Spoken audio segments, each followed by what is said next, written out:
ఫణిగిరి ఈ పదంలోనే ఉంది భారతీయ వారసత్వం. భారతీయులందరూ కూడా నాగవంశీయులు అని అందరూ కూడా పూర్వకాలం నుంచి నమ్ముతుంటారు. అట్లాంటి ఫణిగిరి అంటే వాస్తవానికి చూసుకుంటే ఒక నాగుపాము మాదిరిగా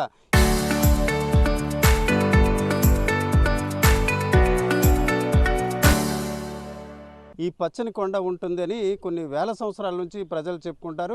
నిజానికి చూసుకుంటే ఈ ప్రాంతంలో చూసుకుంటే గతంలో పల్లవులు, ఇక్ష్వాకులు, అలాగే చాలా వేరువేరు చోళులు వీరందరూ కూడా ఈ ప్రాంతాన్ని పరిపాలించారు. ఇక్కడ దగ్గరలో ఉన్న రాంబిల్లి అలాగే ఇతర ప్రాంతాలను కూడా చూసుకుంటే సర్వసిద్ధి ప్రాంతాన్ని కూడా చూసుకుంటే వారు పరిపాలనా కేంద్రాలుగా చూసుకుని రాజ్యం వెళ్ళారు. అయితే ఇప్పుడు ఫణిగిరికి వచ్చింది ఒక పెద్ద కష్టం. ఆ ఫణిగిరి ఏదైతే ఈ ప్రాంతానికి రక్షణగా ఉంటుందని ఆధ్యాత్మికంగా నమ్మారో, అలాగే సైన్స్ పరంగా కూడా చూసుకుంటే ఈ ప్రాంతాలు తూర్పు కనుమల్లో ఒక భాగం.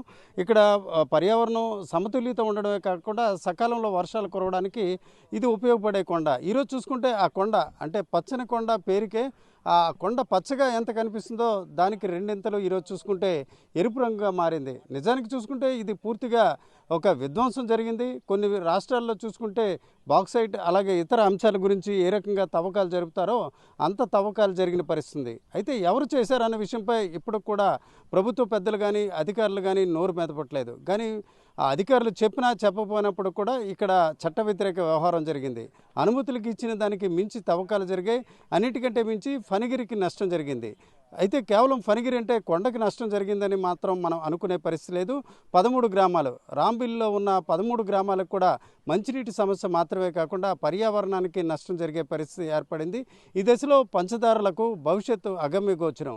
రేపు పంచదారుల అనే ప్రాంతం గతంలో 5 దారులు వచ్చేవి. 5 దారుల్లో స్వచ్ఛమైన నీరు తాగేవారు. అలాగే అనారోగ్యం అలాగే ఇతర సమస్యలతో ఉండేవారు ఔషధాలతో కూడిన ఆ నీరు తాగడం వల్ల తిరిగి స్వస్థత చేకూరింది అని గతంలో ఉండేది అని చెప్పుకునే పరిస్థితి ఇప్పుడు ఏర్పడిందని కూడా ఒక రకంగా ప్రజలు భయాందోళన చెందుతున్న పరిస్థితి. ఈ రకంగా పంచదారులు అనే ప్రాంతానికి ఈరోజు నష్టం జరిగే రీతిన పెద్ద ఎత్తున క్వారీ తవ్వకాలు జరిగింది. ఆ రకంగా చూసుకుంటే ఒక పురాతనమైన చారిత్రాత్మకమైన నాగరికతకు చిహ్నమైన ఫణిగిరి అనే ప్రాంతానికి ఇప్పుడు భవిష్యత్తు ఏంటి అనేది ఒక ప్రశ్నార్థకంగా మారింది. కెమెరా పర్సన్ తిరుపతితో రామచంద్రరావు, RTV, ధారపాలెం నుంచి.